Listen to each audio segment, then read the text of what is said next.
Fans of political drama sure got their fill on Tuesday, Budget Day, or as I like to call it, Lavscam Distraction Technique Day. Although it didn't work, it backfired. So Tuesday morning, Budget Day, before Bill Morneau releases the budget, you have the Justice Committee set to meet to finally talk about whether or not they would have Jody Wilson-Raybould back for a second testimony, to talk about all the things that Michael Wernick and Jerry Butts had said, where they basically said her original testimony was bogus, that it was all lies. Something we have to get to the bottom of because the issue is obstruction of justice is at stake.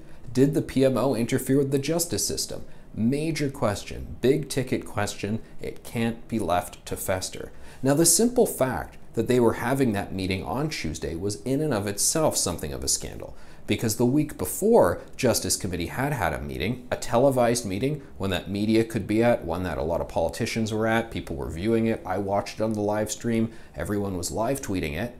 They said, no, we're not going to have it here. And they voted to defer it, to close that meeting and push it back to the following week, which was Tuesday, which was Budget Day. And that was what first got people crying cover up, the Conservatives and the NDP outraged at what was going on. This is a cover up. Mr. Assassi? In favor of the motion? Yes. Monsieur Drouin? Madame Lapointe? Mr. McKinnon? What a shame. What a shame. Cover up! Mr. Barrett?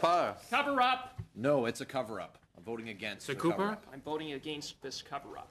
But that part of the cover-up worked. It was rescheduled to Tuesday, to Budget Day. There seemed to be two reasons for this. One, it would not be televised. Canadians wouldn't be able to watch on live stream, and you wouldn't be able to get the clips of the arguments and the battles and just what went down on the public record for everybody to see. And of course, it would be Budget Day. So we'd all be talking about that. Now, if the Liberals had just left it at that, if they had let this meeting happen, well, no big deal. I mean, the Conservatives, what would they do? Just shout cover up like they'd done last week because of what happened the week before?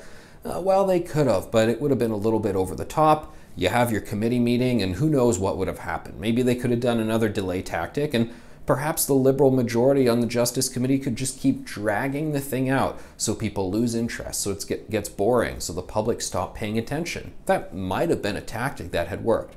But no. Instead, what they had to do on Tuesday morning was vote to shut it down, even though it was already secret, even though they were already doing the delay tactics, even though who knows what would have happened when they'd met, but they voted to shut it down, which got the opposition doubly, triply outraged than before, leading to calls of cover-up while Bill Morneau was trying to make the budget speech, people shouting out questions of order, questions of privilege, stamping their feet, storming out the doors of the House of Commons.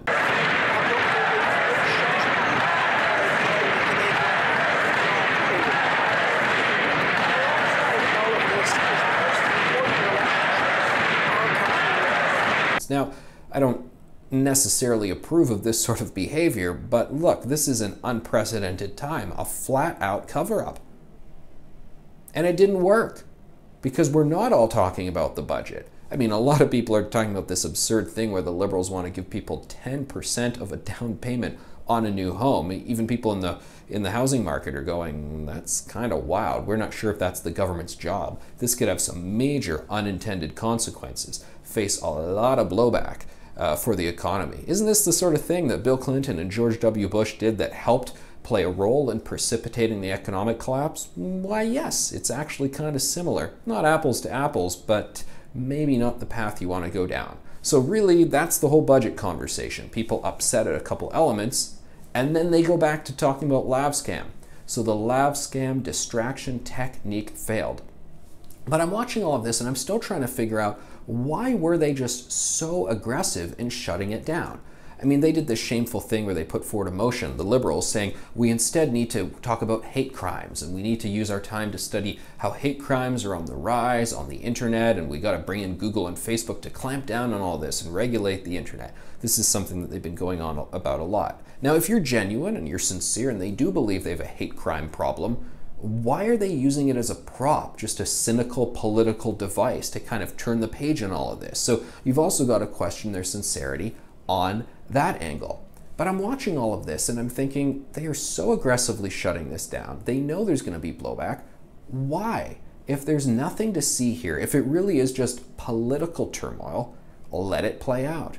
Unless, of course, there actually are potential legal consequences. Unless, as Conservative MP Lisa Raitt has said, there's a reason why everybody in the PMO has lawyered up, not all of them, but some of them have lawyered up, and there are different lawyers for different individuals. Do they believe that there is going to be an RCMP probe? Is the Prime Minister's office concerned that there perhaps will be criminal charges for some of the people involved in this whole scene? Maybe, and maybe that explains exactly why they're pretty much involved in a fight for their lives right now, why we saw such an aggressive attempt at a cover-up.